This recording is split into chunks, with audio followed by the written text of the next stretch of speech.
नमस्कार साथियों, गणित समाचार में आपका स्वागत है। आज पूरे देश में किसानों का आंदोलन 2 महीने से चल रहा है। इस पर भाजपा की सरकार और कांग्रेस पार्टी के बीच बहुत मतभेद इसी बीच उभर करके सामने आया है। इसी मुद्दे पर हम आज कांग्रेस पार्टी के वरिष्ठ नेता श्री धर्मेंद्र तिवारी बबुल भैया से बात करेंगे कि ये लोग किसानों का किस तरह से आगे साथ देंगे। बताइए बबुल भैया। कांग्रेस पार्टी जब जब केंद्र सत्ता में थी तो किसानों के लिए बहुत सारी योजनाओं को चालू किया गया। ये बहुत पहले एमएसपी लागू की गई, जिससे किसानों को सही ढंग से उनको उसका सही मूल्य मिले, उनके उपज का। अब जब से ये भारतीय जनता पार्टी की सरकार आई है तो ये तो अंग्रेजों से बदतर है, ऐसा मुझे लगता है अनिल जी, क्योंकि एमएसपी ये हटा रहे हैं, साथ ही बड़े बड़े उद्योगपतियों को ला रहे हैं, वो बड़े बड़े गोडाउन बना रहे हैं। उनका गोडाउन बनाने का मतलब ये है कि ये किसानों से औने पौने दावों में इनकी उपज लेके एक गोडाउन में ये एकत्रित करेंगे और उसके बाद जब उसकी शॉर्टेज होगी देश में तब ये जाके उसको निकालेंगे। और जो लेंगे, जैसे अभी मान लीजिए कि 10-12 रुपए में ले रहे हैं तो ये उसको 200, 250, 300 रुपए तक जाके बेचेंगे। आपको ध्यान होगा जब जब प्याज की यहां रेट बढ़ा करता था तो नासिक तरफ किसान गोडाउन में वो कर देते थे, भर लिया करते थे, क्या प्याज कलेक्शन कर लिया करते थे। लेकिन कांग्रेस सरकार में ये नियम था कि आप एक हद तक ही अपने गोडाउन में कोई चीज स्टॉक कर सकते हो, लेकिन जो यह कानून लागू हुआ इसमें आप कितना भी आप खाद्यान्न इकट्ठित कर लो, आप कितनी भी जो है तो गोडाउन बना लो, और जब आपको अच्छा रेट लगे, जब शॉर्टेज हो तो आप उसको बढ़ाओ। इस तरह से बहुत सारी समस्याएं हैं। एमएसपी लागू नहीं कर रहे हैं। एमएसपी लागू न करने का मतलब ये होता है कि किसानों को सही मूल्य न मिलना उनकी उपज का। और आज आप देख ही रहे हैं कि डीजल का क्या रेट है।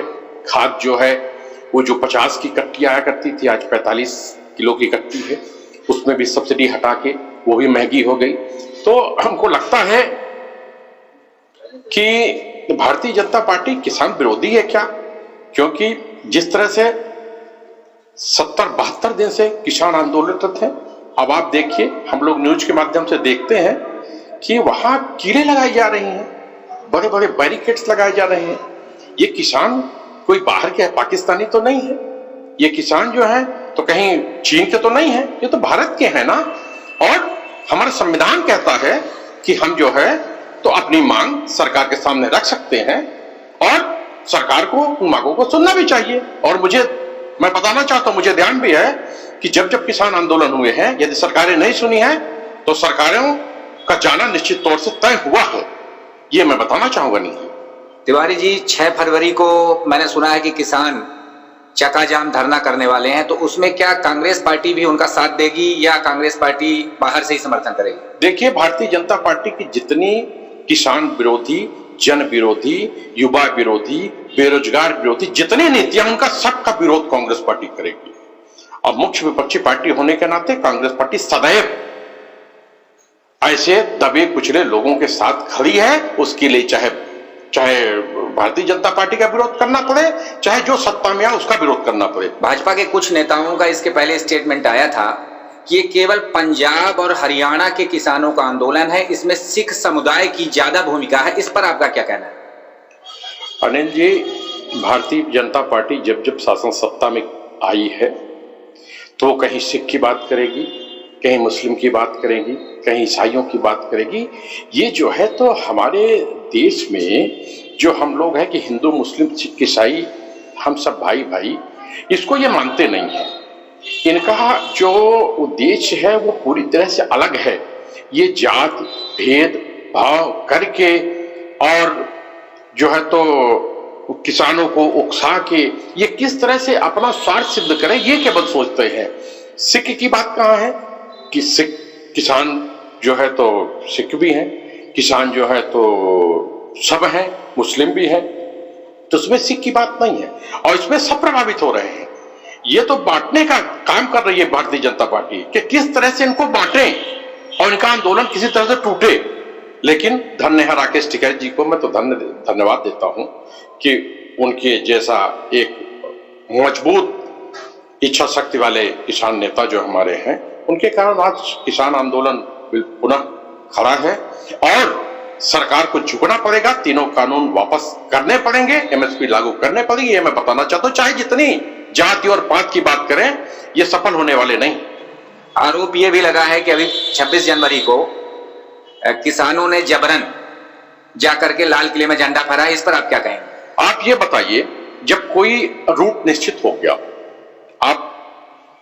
हम लोग भी जाते हैं दिल्ली, कितनी चेकिंग होती है जब लाल किले में जाना होता है। आप ये बताओ किस तरह से इतने किसान ट्रैक्टर लेके वहां पहुंचे? इसमें सरकार की साजिश है, पूरी तरह से सरकार की साजिश है। सरकार किसानों को ले गई और वो चाहती थी कि इस तरह से दंगे हों, और जिसकी फोटो आ रही है, मैं नाम नहीं लेना चाहता, वो भारतीय जनता पार्टी के बड़े बड़े नेताओं के साथ उसकी फोटो है।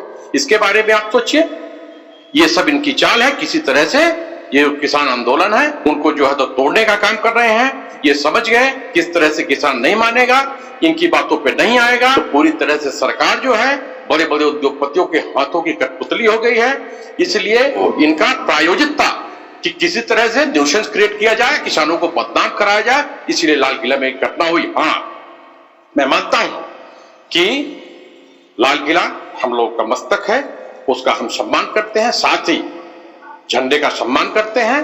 वहां ऐसी घटनाएं नहीं होनी चाहिए, लेकिन इसकी जांच होनी चाहिए। निश्चित तौर से कहीं ना कहीं इसमें सरकार का हाथ है। मैं आरोप लगा रहा हूं, सीधे सीधे आरोप लगा रहा हूं। चलिए, बहुत बहुत धन्यवाद तिवारी जी, किसानों का समर्थन करने के लिए और हमसे बात करने के लिए। धन्यवाद। जैसा कि अभी आप लोगों ने सुना, कांग्रेस के वरिष्ठ नेता तिवारी जी का कहना है कि 26 जनवरी को लाल किले में जो ध्वजारोहण किया गया, जिसने हमारे तिरंगे को निकाल करके कुछ दूसरा झंडा फहराया, वो भारतीय जनता पार्टी का ही आदमी था। बाकी खबरों के लिए पुनः मुलाकात होगी, तब तक के लिए नमस्कार, प्रणाम।